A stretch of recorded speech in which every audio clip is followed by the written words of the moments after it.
जय श्री राम।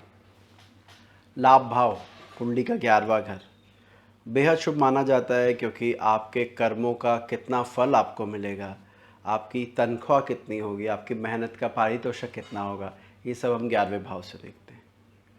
जब ये इतना ही अच्छा भाव है तो अधिकतर शास्त्रों में इस भाव की निंदा क्यों की गई, या इस भाव को किस तरह देखना चाहिए, कहाँ कहाँ ये परेशानी डाल सकता है कुंडली देखते समय, आज हम इसके बारे में जानेंगे।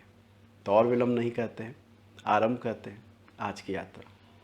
कोई भी सपना साकार करने के लिए सबसे जरूरी है सही कोच का होना। चुनिए एस्ट्रो लाइफ सूत्राज को और करें अपनी नक्षत्र ज्योतिष का सपना साकार। Download the app now. जैसा कि मैंने अभी आपसे शेयर किया कि 11वां घर बहुत इंपॉर्टेंट है, लाभ को इंडिकेट करता है, लेकिन हमारी ज्योतिष की किताबों में इसकी जो विवेचना की गई है थोड़े अलग ढंग से की गई है। क्यों और उसका आज के समय में कैसा फल मिलता है। देखिए, बृहद पराशर होरा शास्त्र को सभी ज्योतिष के ज्ञाता सबसे पुराना ग्रंथ मानते हैं और सबसे ज़्यादा रिलायबल मानते हैं। उस ग्रंथ में केंद्र और त्रिकोण भावों को, केंद्र त्रिकोण बोलते हैं, 1 4 7 10 और 1 5 9, इनको त्रिकोण और केंद्र कहा जाता है। सो इन भावों की बहुत ही प्रशंसा की गई है, भूरी भूरी प्रशंसा की गई है कि इनके स्वामी अच्छे बैठने चाहिए, इन भावों में शुभ ग्रह बैठने चाहिए, और इन भावों के स्वामी यदि साथ बैठ जाए तो राजयोग बना देते हैं, वगैरह वगैरह वगैरह। लेकिन बाकी भावों के बारे में उनका जो ओपिनियन है थोड़ा डिफरेंट है। बाकी भाव बच कौन से गए, अगर हम केंद्र त्रिकोण हटा दें तो हमारे पास दूसरा बचा, हमारे पास तीसरा बचा, हमारे पास छठा आया, हमारे पास 8वां आया, हमारे पास 11वां 12वां भाव आया।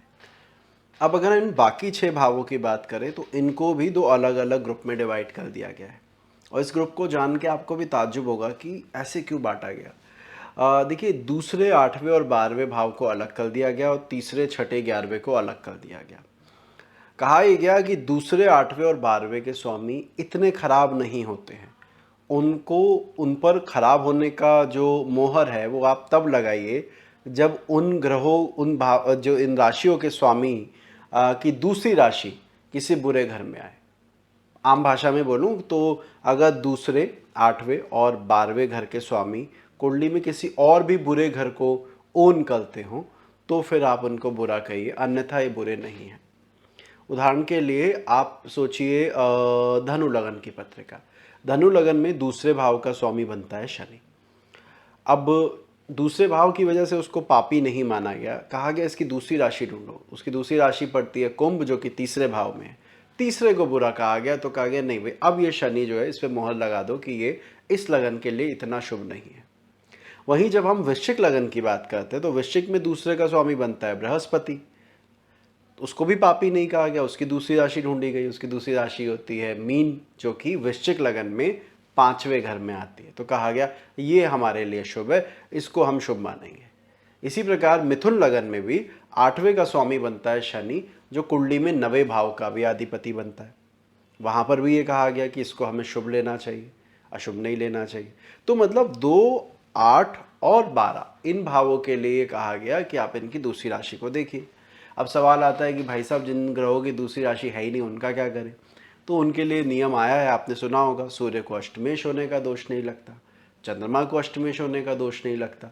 यानी कि अगर इन भावों के स्वामी वो ग्रह बन जाते हैं जो केवल एक राशि के, एक भाव के या एक राशि के स्वामी हैं, तो चिंता की ज़्यादा बात नहीं है। ठीक है। एनीवे, मुद्दे को आगे बढ़ाते हैं, हम अपने 11वें घर पर आते हैं। ये तो था 2, 8, 12 की।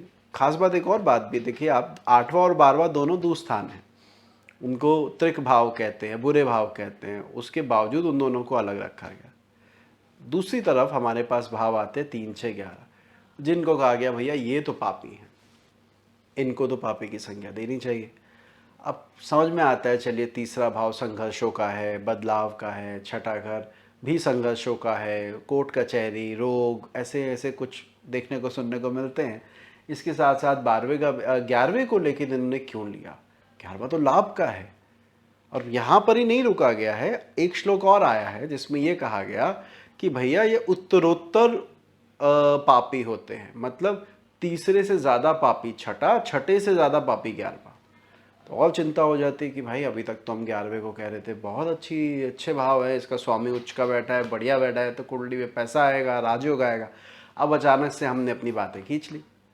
देखिए, अगर हम 11वें भाव पे ध्यान दें तो ये भाव छठे भाव से छठा है और 12वें का 12वां है, यानी ऐसा भाव बन गया जिसमें दोनों के छठे और 12वें के गुण आ गए।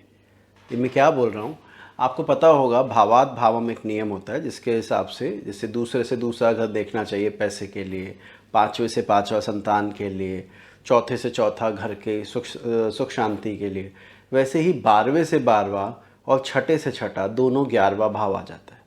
तो ऐसे में कुछ तो है जो 11वें भाव को इतना शुभ नहीं दिखा रहा है जितना कि होना चाहिए।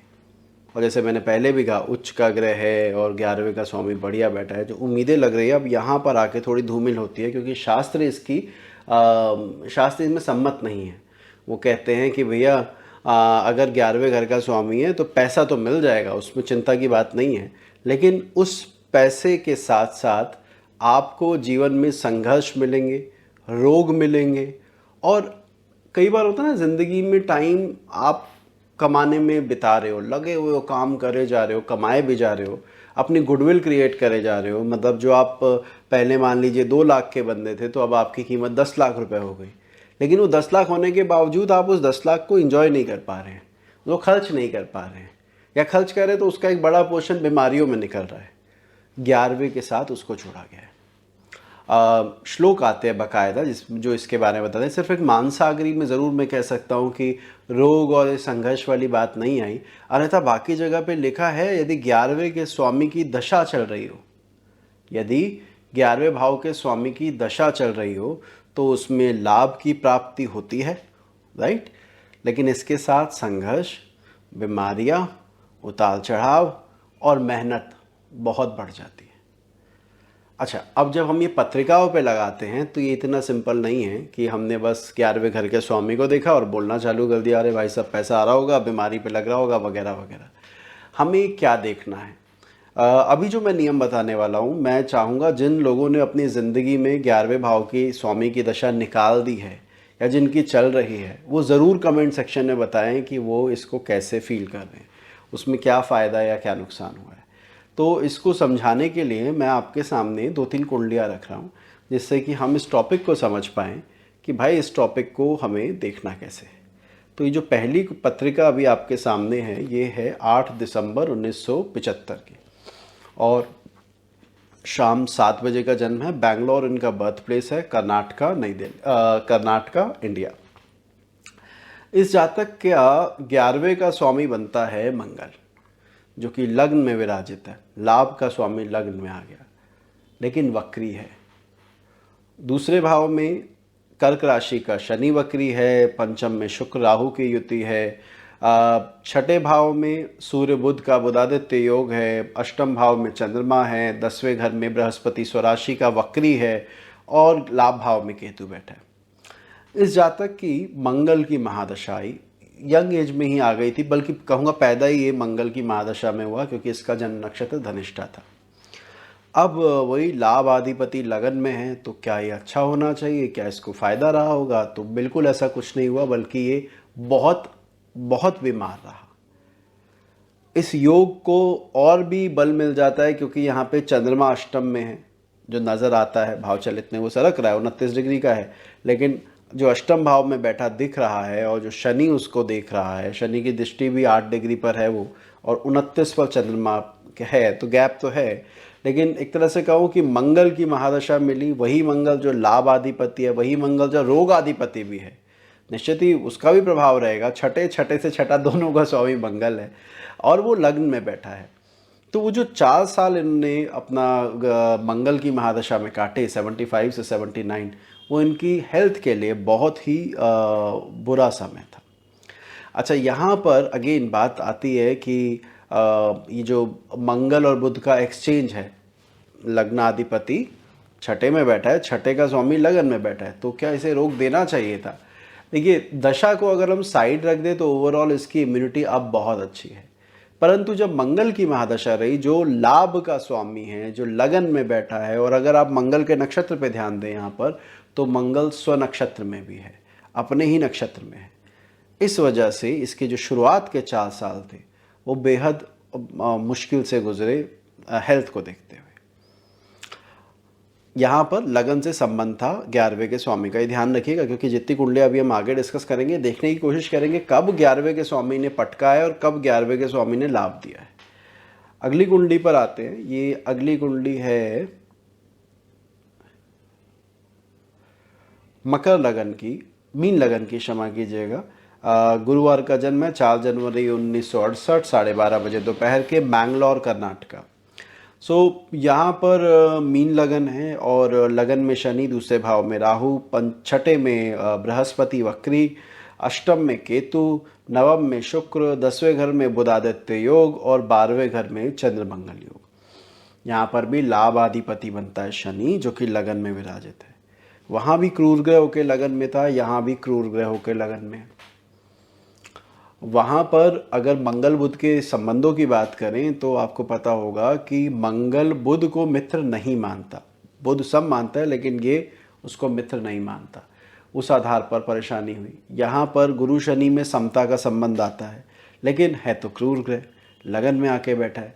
अच्छा, अब जब ये लगन में आके बैठा है और इसकी दशा अगर हम देखने की कोशिश करें, क्योंकि पहले तो चलो बचपन में आई थी, बालाष्ट योग दिख रहे थे, इस वजह से शायद बच्चा बीमार रहा हो।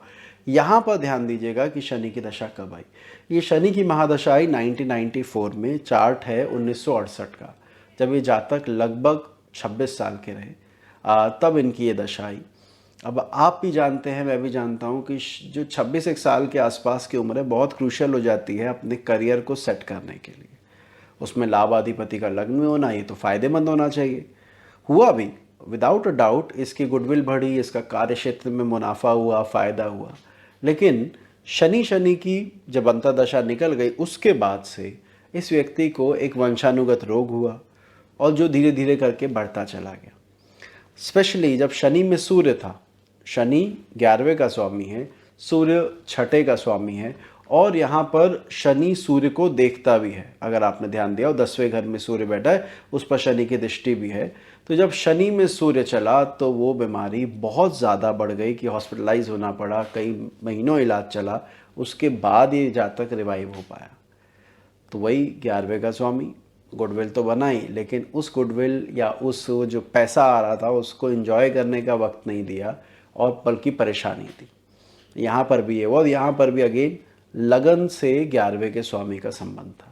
मैं बताना क्या चाह रहा हूँ, मैं बताना ये चाहता हूँ कि 11वें का स्वामी सदैव हर उसकी दशा बीमार नहीं कर सकती आपको। हर एक महादशानाथ को अगर आपको सेहत संबंधित कोई बड़ी बीमारी देनी है तो it should have some connection with लग्न लॉर्ड और कारक सूर्य।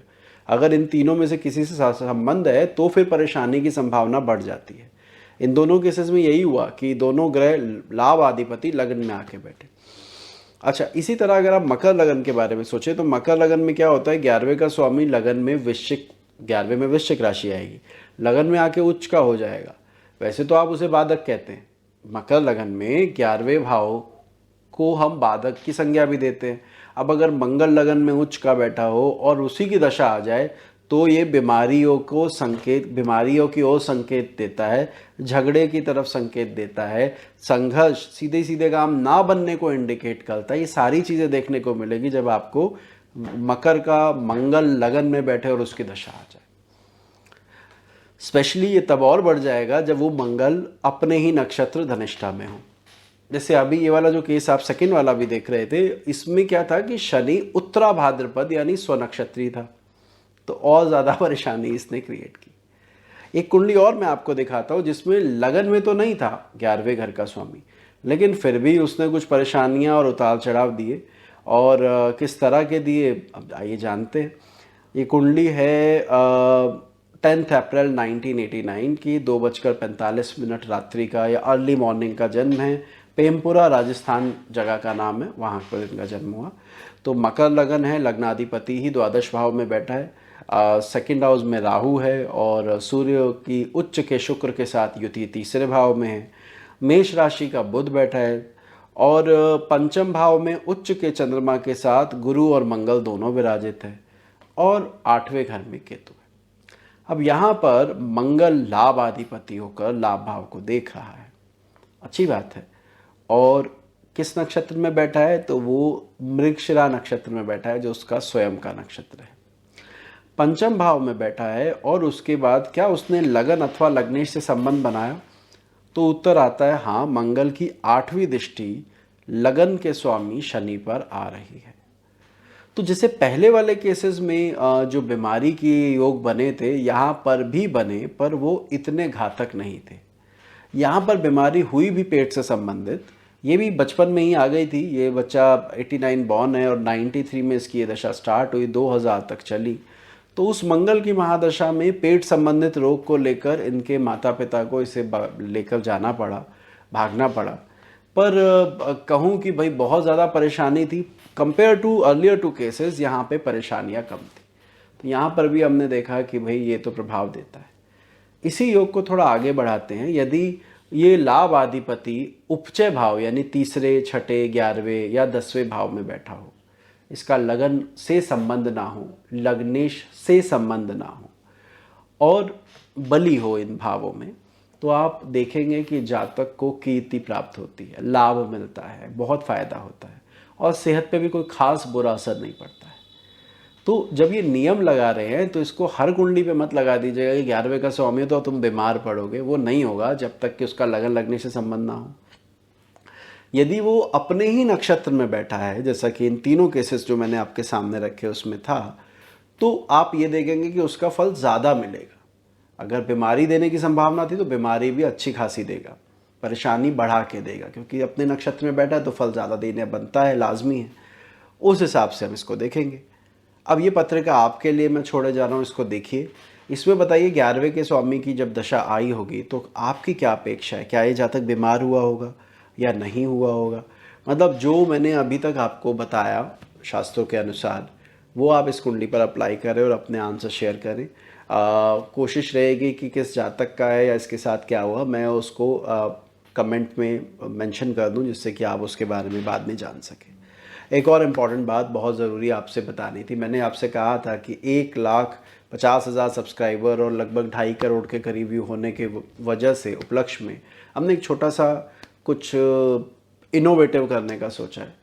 तो हमने क्या किया, हमने काफ़ी सारे अच्छे ज्योतिष के ज्ञाता जो अपना YouTube चैनल रन करते हैं या जिनके पास शिक्षा ज्ञान बहुत है और हमें लगता है कि उन्हें आपके साथ साझा करना चाहिए, हमने उन्हें आमंत्रित किया और उनमें से कुछ लोगों के साथ तो वीडियो शूट हो भी चुका है, जो मोस्ट प्रॉब्ली आप within a week time आप देखना चालू करेंगे। अलग अलग जानकार ज्योतिष के वहाँ पर आएंगे और मुझे उम्मीद है कि आप उनको भी पसंद करेंगे, उसे भी लाइक करेंगे और बताइएगा ज़रूर कैसा लग रही है वो सीरीज़। और इस अलॉन्ग विद इट जो अपनी नॉर्मल वीडियोज़ है वो तो चालू ही रहेंगी। बाकी ये वीडियो कैसा लगा, इसको अगर आपको पसंद आया हो तो इसको लाइक करना मत भूलिएगा। और यदि आप इस चैनल पर नए हैं और पहली बार हमसे तारुफ हो रहा है आपका, तो मैं ये कहूँगा कि आप इस चैनल को सब्सक्राइब कर सकते हैं ऐसे और वीडियो देखने के लिए। चैनल पे लगभग 450 के करीब वीडियोज़ हैं जो ज्योतिष के इसी तरह के अलग अलग विषयों को कवर करते हुए बनाए गए हैं। मिलते हैं अगली बार किसी और विषय के साथ। जय श्री राम।